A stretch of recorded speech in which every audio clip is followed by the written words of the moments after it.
Menghadapi tanggap darurat bencana banjir di wilayah Sumatera Selatan, Korem 044 Garuda Dempo menyiagakan personil dan juga peralatan untuk dikirim ke wilayah bencana.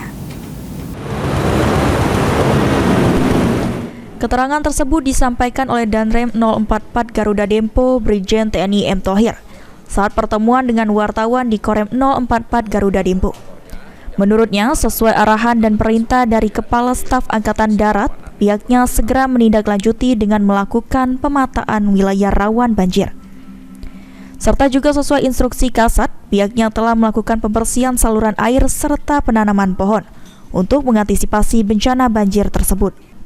Selain itu juga disampaikan oleh Danrem mengantisipasi tanggap darurat bencana banjir ini, pihaknya menyiagakan personel dan juga peralatan untuk dikirim ke wilayah bencana.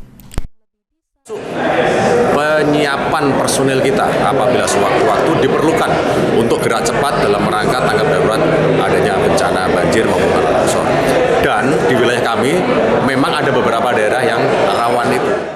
Seperti diketahui, saat ini beberapa daerah di wilayah Sumatera Selatan sedang terjadi bencana banjir. Walau tidak separah daerah lainnya di tanah air, namun tetap harus ditanggulangi dengan cepat agar masyarakat tidak terganggu. Firman Hidayat, PAL TV.